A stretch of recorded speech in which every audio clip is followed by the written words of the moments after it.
All right, ladies and gentlemen, welcome to my channel. This is the Ascension of Babylon. We talk about the occult. We talk about spiritual self-development and self-development in general. And if you're new here, absolutely subscribe to the channel. I would certainly appreciate it. And I'm going to be posting content very consistently. Getting right into the topic of discussion, we're going to be talking about identity addiction.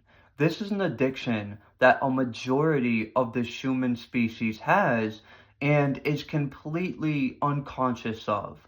You know, when you think of addiction, you think of alcohol, you think of cigarettes, you think of substances like marijuana, cocaine, fentanyl, stuff like that, right? Maybe even porn addiction. But a lot of people aren't conscious that they may have an identity addiction. And there's an entire science behind how this identity addiction actually works. And most people, they never actually are able to let go of their identity addiction. And identity addiction actually starts to form from a very early age when we go through trauma. When we go through trauma, just due to societal conditioning, what our parents are teaching us, we don't feel safe expressing the emotions that are in connection with that trauma. We don't feel we have a safe space in order to do that, and we also don't have the proper education to actually understand what is taking place in our system on an emotional level. So what we do is we fragment from that emotion and we create an identity to survive the trauma. And fragmentation is actually going to be a conglomeration of all of these different fragments, all of these different parts that make up the human ego. And a lot of the time, these parts are going to be in a defensive, protective role because they're actually these sentient programs that we create to act like a wall between us and the emotions that are in connection with trauma that we've been experiencing since we were a child. So you can imagine that every time you go through a traumatic experience or maybe something that's uncomfortable, one of these parts is going to come online in a more polarizing type of way. Or you actually just fragment a little more, a little farther from the true self, and you're adding on to these programs, or you're creating more programs within your psyche that are designed to help you survive that trauma.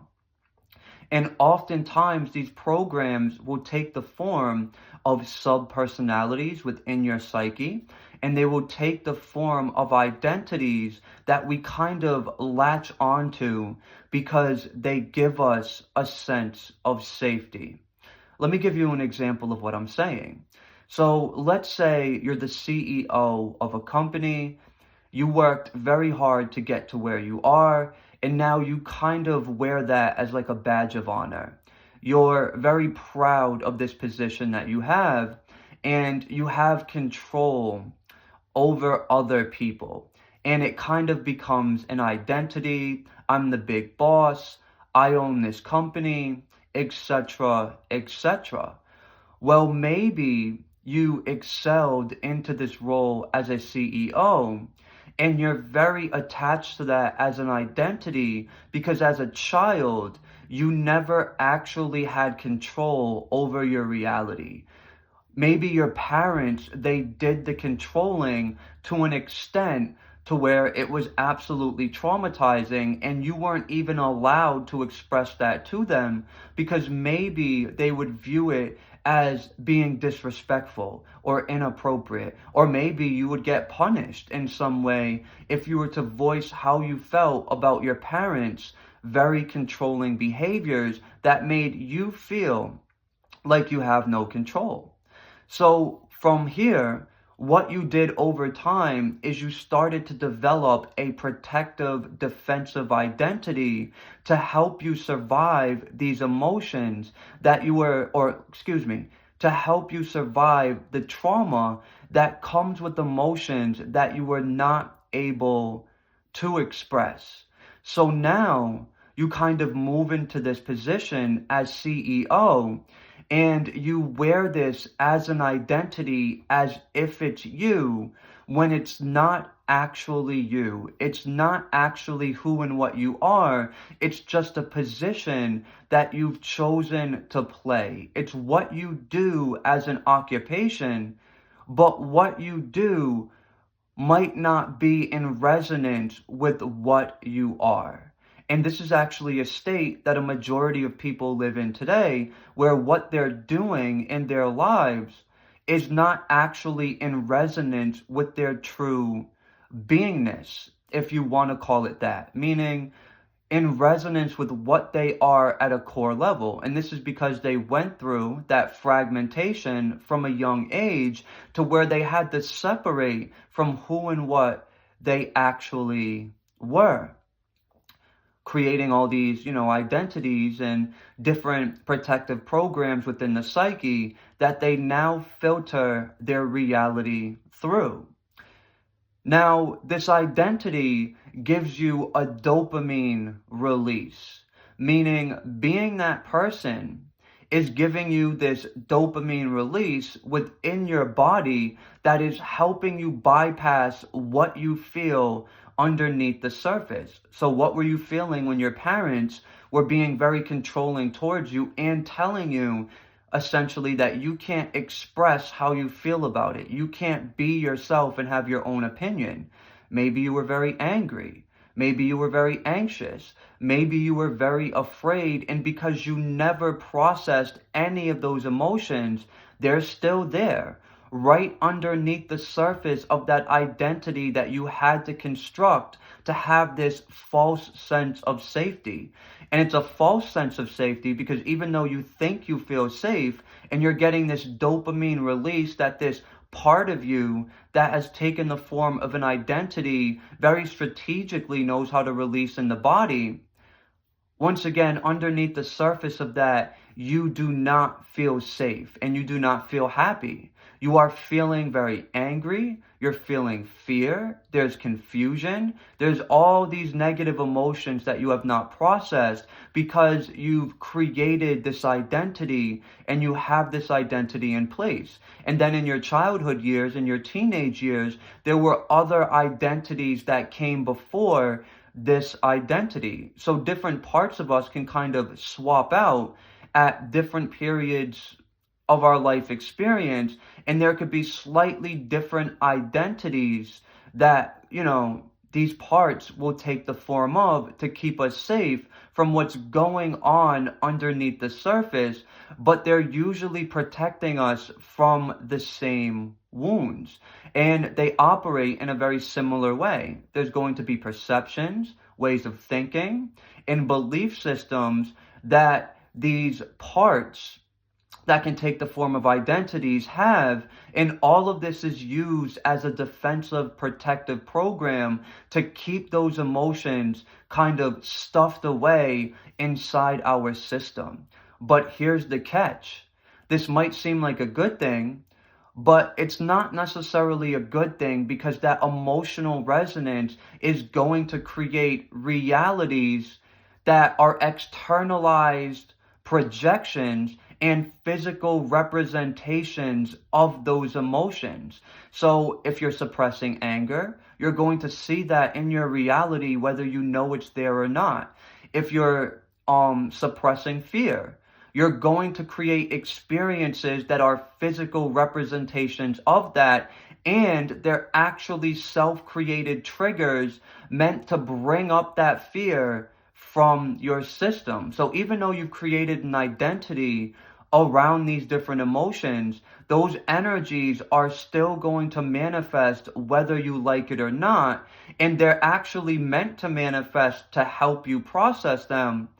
but it's not necessarily benefiting you if you're addicted to the identity and the ways that that part of you that has taken the form of an identity has to keep you safe from something that you should actually be processing.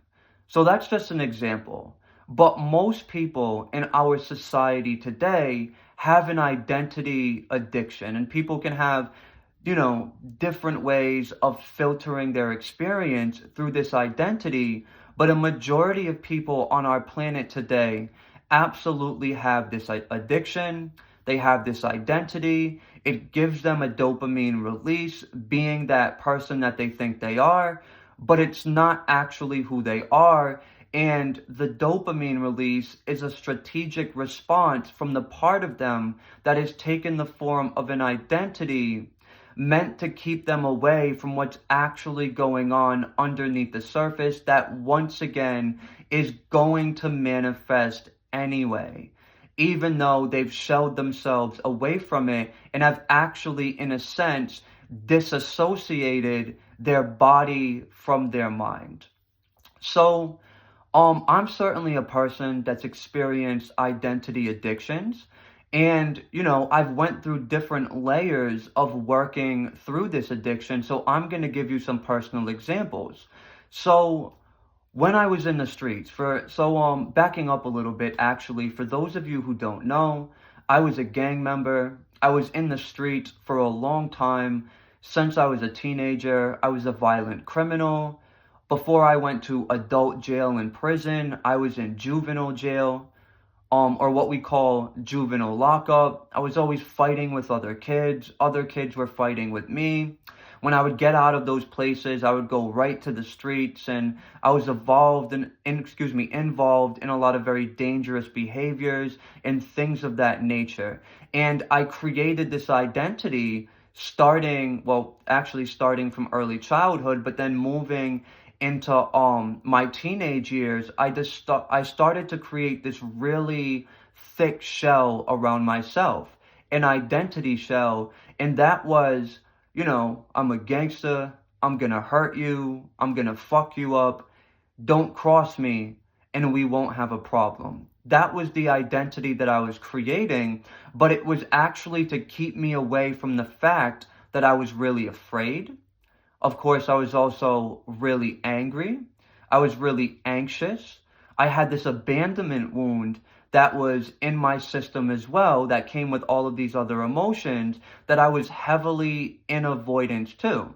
So I created that identity, and that identity came with behaviors. And even when my life was in danger, there was still a dopamine release that I got just from being this kind of person. And this identity took slightly different forms, but this was the overall identity that I had for a majority of my life until I died to that specific identity that I spent so long fueling. But because I didn't process enough of that underlying energy that the identity was keeping me from, well, what actually happened is I created another identity that was a lot healthier, but it still wasn't my true, authentic self. So as I started to progress on the spiritual path, I was going through, darker occult initiation, and I was working with different spirits. And I had a much deeper understanding of myself, but I had swapped out that old identity for a new identity because I still hadn't processed enough of those heavier suppressed energies that these identities were keeping me from, or were meant to keep me from. So from here, I adopted this identity of I'm this black magician. I'll use psychic warfare on you, and although I'm not willing to physically hurt you because you're not worth my time, and I'm not trying to go back to prison, I will still use psychic warfare on you if you fuck with me. And there's other things that came with that identity as well, and that was just a protective part. That was just a protective identity that was essentially a piece of the old me that, yes, I had unblended from and moved out of, but in many ways, I just kind of swapped in a new identity to protect me from the heavy emotions that were underneath the surface of that identity. And I got a dopamine release from this identity. It made me feel good and it made me feel authentic to kind of broadcast myself in that way. And I was making content at this time and things of that nature. And this was the demeanor that I had. And this is a couple years back. So it's not that long ago that I was this person. But eventually I died to that identity as well. And this is when I began to integrate into my system a much more healthy, much more authentic version of me, the version of me that you're seeing right now. So this is my experience with identity addiction. And you don't have to have the exact same story as me to have an identity addiction. Start thinking about your identity and where does it come from and why are you even attached to your sense of self-identity? And you may find that it's rooted in early childhood trauma that you're avoiding. And this realization is profoundly powerful because it's from that sense of awareness or from that state of awareness that you will actually begin to slowly but surely unblend from the identity that you're addicted to, and you will actually start to experience a little more of that authentic self state or that source energy state, and you will see a contrast between the identity construct, the false self as I like to call it, and your true self. And then there's a deeper healing process that can take place as you're seeing this contrast. Now, what you're going to notice as you die to the identity, meaning as you dissolve your identification with that identity actually being the real you, as you're seeing it for what it is, which is just a protective response, all of the suppressed emotions that you've used that identity to basically block away and show you away from are going to come to the surface, and you want to honor this process and see it as sacred and see it as an opportunity to build a healthy relationship with those emotions that are connected to different fragmented parts of you that are holding the energetic resonance and the burden of trauma. So as you're connecting to these different emotions, you're actually healing through the trauma that is in your system. And as you're doing this, you're now kind of experiencing this death cycle where you're dying to that identity, but there's a rebirth that is coming as well. Whenever there's death, there's always going to be rebirth. So this is going to be a new sense of self-identity that is more so in alignment with who and what you really are. And who and what you really are is the source energy consciousness. You're not the trauma that influenced you to create the false identity. You predate the human experience, and you're just this pure consciousness or just this pure energetic awareness. In fact, you decided to create your own soul and your own body. You are the essence of the creator itself. You're the source of your experience. And what real healing is it's working through all the layers that you created over that source energy consciousness within yourself when you went through these different fragmentations, and then you're funneling that into your identity. And then everything that you do in your life experience becomes a true extension of what you are. Your doing becomes an extension of your beingness.